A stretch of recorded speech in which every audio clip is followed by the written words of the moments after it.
Alright everyone, we go straight into questions. English, anyone? Here? Another tough match in this beginning of the tournament.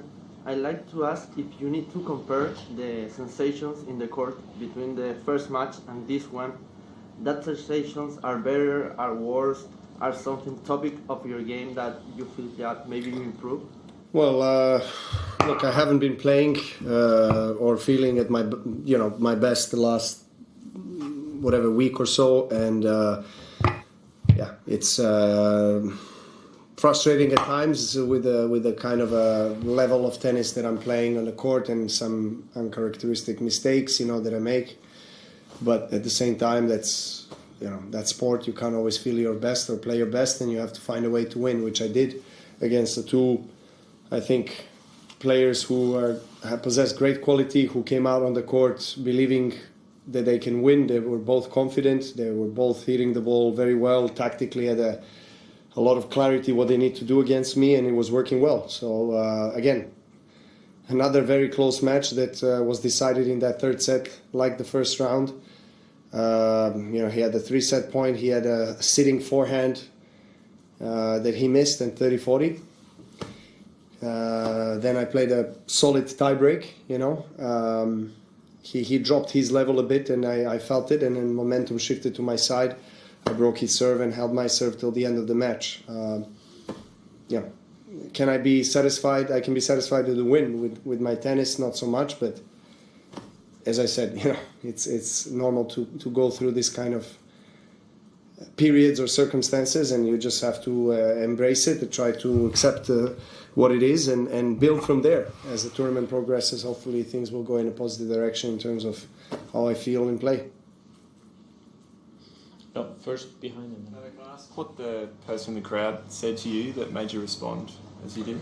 Well, I mean, you don't want to know.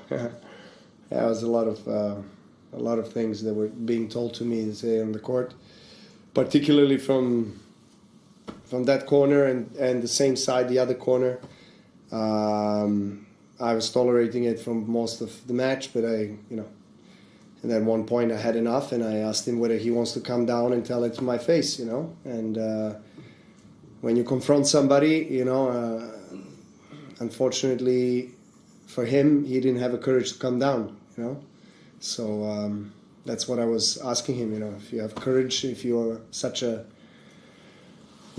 tough man, tough guy, come down and tell it to my face, and let's have a discussion about it, So he was apologizing from far away, and that's all it is.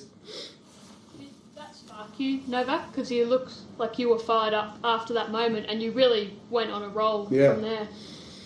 Maybe that was needed. I don't know. I mean, look, I don't want to be in those types of situations, but yeah, I was flat for I guess emotionally, and my game-wise, I was quite flat for some part of the match, like second set, end of second set, most of the third set. So maybe that was needed for me to be shaken up a bit and start to find the kind of intensity on the court that I needed to have all match.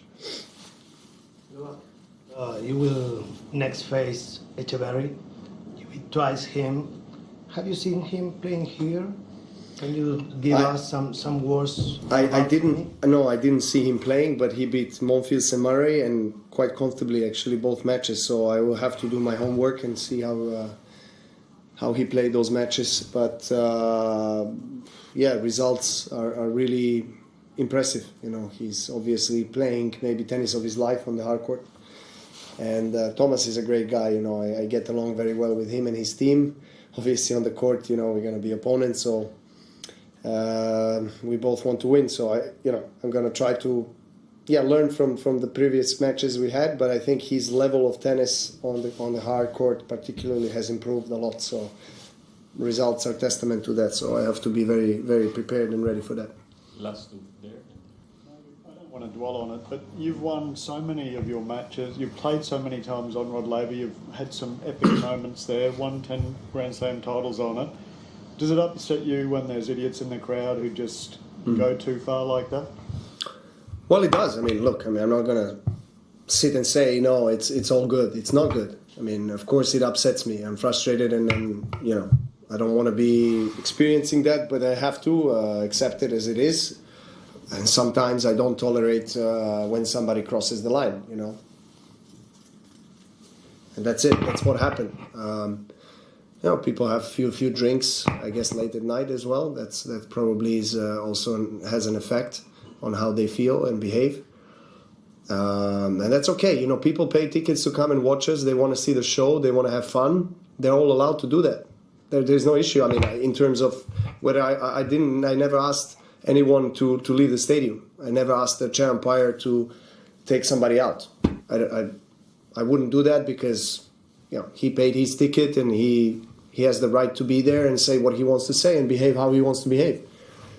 But if somebody crosses the line, then I'm going to take it to him, and as I did to this guy, and just ask him if he wants to come closer and tell me what he wants to tell me. You know, offend me, insult me, you know, as he did. So that's all it is, you know. He was not really keen on coming down. That's what it was. Last one. Before this one, you talked about going to the botanical gardens between matches. We heard from locals that they think there's a particular tree near the gardens there that you like to visit to meditate. Is that true? And can you tell us a bit more about that? It is true. It is true. There's one particular tree that I've been having special relationship with, so to say, in the last 15 years.